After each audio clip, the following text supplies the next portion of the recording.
Welcome to the driver's seat. We're here with the all-new Hyundai Ioniq 5. If Ioniq sounds familiar, it should. It was a model recently within the Hyundai lineup. It had a hybrid, had a plug-in, and it did okay. It was really designed to compete with the Prius. But now, Ioniq is going to become its own brand, kind of a sub-brand of Hyundai. And this is very significant because we're in the middle of an electrification era. Everyone is moving towards this. I've been telling you about this for 10 years, and it's the inevitable future. We're all going to be driving some form of electrification in the not too distant future. Well, Hyundai's making a big statement with Ioniq. So this is the first of 3 models to come out in the next 18 months or so. Ioniq 5 here is a hatchback, 6 will be a sedan, and 7 will be a crossover. This is very exciting news and big news for Hyundai because there's a race going on. You have General Motors making a lot of big moves, obviously Ford with the Mach-E, and they don't want to be left behind. So I see big things coming from Korea's premier brand, and let's give you a little walk around of the all-new Ioniq 5. Over the last 10 to 15 years, Hyundai has gone through several design languages, but what I like is that this contemporary simplicity that they've done with this all-new Ioniq. Everything about it is very clean and distinctive. When you see this vehicle on the road, you're going to know it's an Ioniq. And from these headlights that are very high tech, I like what they've done here with the use of the LEDs and this kind of V-shaped bumper. But again, I'm going to keep going back to how clean it is and how contemporary it is. And that carries throughout the vehicle. You'll notice that the door handles are concealed. This is something you would find on much more expensive vehicles, but the fact that you walk up and they'll just open up for you, that's a nice little touch. You look at that C-pillar, it's very distinctive, and it doesn't really create that blind spot that most larger C-pillars might create. As you can see, the Ioniq 5 is a hatchback, which is, in my opinion, one of the most practical designs you can get. But this hatchback has a lot of room, and a lot of that has to do with the packaging of where you put the battery pack and the fact that you don't have to deal with some of the traditional elements of an internal combustion engine vehicle. So plenty of room. This vehicle is a lot bigger on the inside than it looks. But over here in the back, you know, when you come up to a vehicle in the back, and especially something that's new, you're not really sure what it is. But what I like is this grid that they've done here with the LED lights. You got the Ioniq and nice bold white letters, but everything kind of carries over from the front. Simple, contemporary, but high tech. These are great lights. You know, many car companies want to be distinctive with their lights, and I think this may be one of the more distinctive lighting treatments that I've seen in a long time. Under the hood, you'll find what you'll find in most electric vehicles, basically a lot of plastic covering up important elements, but really let's get down to the 2 options. So the base model is going to be a rear motor, and that's going to have 225 equivalent horsepower. And then if you want to step up and get the all-wheel drive, you add 95 horsepower for a net 320 horsepower. So those are very respectable numbers when you look at other electric vehicles.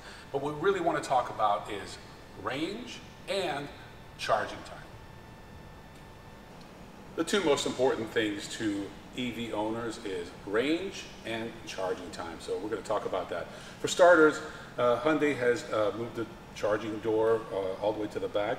I like that. I don't have a problem with that. It really comes down to where your station is at home or out in public. Let's talk about that for a second. So Electrify America, you've heard me talk about them in the past. They had a big deal going on with Audi. They're the ones with the larger capacity for charging.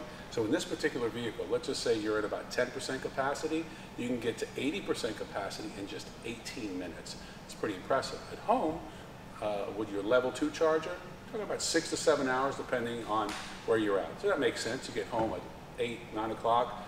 By middle of the morning, you're pretty much fully charged. So no range anxiety there. But there's some really cool things going on here, and I'm going to show you. So get in here, and this is your charger, and you're going to plug it in here. But here is what's really cool. So we've heard some other car companies talk about this, but Hyundai is the first. What I can do here, as you can see, there's a 110 outlet, and I can bring my laptop, or maybe I have to charge up a camera, or maybe I'm on the road and I got this cooler. So I'm going to take this cooler, I'm going to plug it in here. And now I'm going to plug this into here. And just like that, I'm going to have cold beverages and food thanks to my Ioniq, and it doesn't even have to be on. So definitely one of the benefits of electric vehicles, but in this particular case, I think there are going to be multiple uses.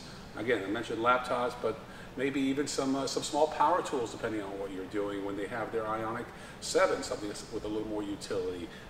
So really thoughtful. And on top of that, they continue this whole grid design, which I really like. They really nailed it. You know, while we're back here, I just want to point out one more thing.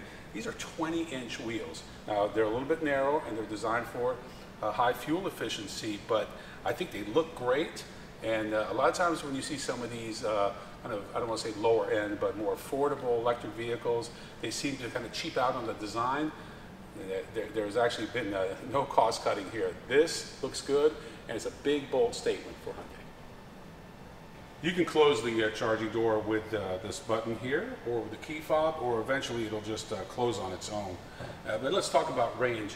So the target for the rear motor or rear wheel drive, whatever you want to call it, model is about 300. 300 is really the ultimate goal, in my opinion, at least for the next 5+ years or so. That's at the point where people start to feel comfortable about how far they can go on their vehicle. If you go with the dual motor or all-wheel drive, you're looking just under 270 miles of range. Again, these are respectable numbers. If you saw the Mach-E video I did, that's exactly where they're at. But I expect pricing on this to be a bit more affordable than the Mach-E, and in my opinion, a little more distinctive. The interior of the all-new Ioniq 5 is a very calming, relaxing, contemporary place to be.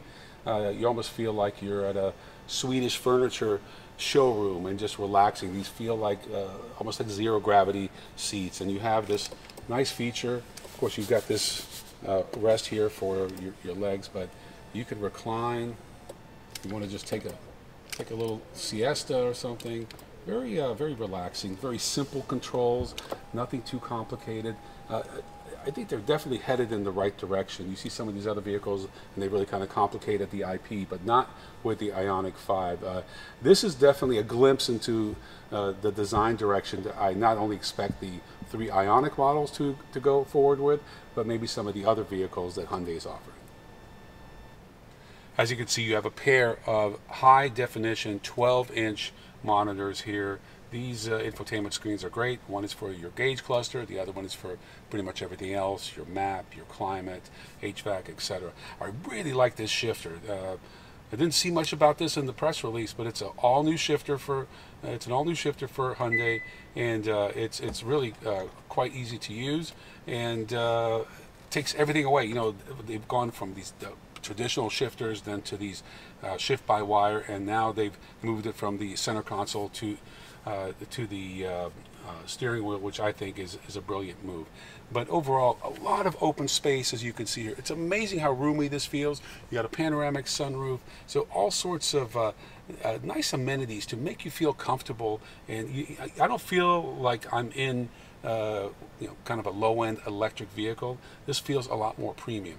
Now, you notice we're shooting here in the studio, and we're fortunate enough to have a sneak preview into this vehicle. We look forward to the time we can actually drive it. I expect it to really drive just as it appears. I expect it to be quick. 0 to 60 is around 5 seconds for the dual motor, and that's fast. That's a lot faster than most internal combustion engines, especially in this price point. We don't even know the price point, but I imagine it's going to be somewhere between 40 and 50. Then you're going to get all your credits and then rebates from certain states. In Hyundai's case, they still have a lot of those credits left, unlike Tesla and GM, for example, that have run out of those. Whether or not they'll get renewed, time will tell. But one way or the other, trust me on this, electrification is going to be part of your driving future. It may be just a hybrid, it may be a plug-in hybrid, and it may be a full electric like this Ioniq 5, but whatever it is, get used to the plug. I'm Ron Doran. Thanks for watching. See you next time on The Driver's Seat.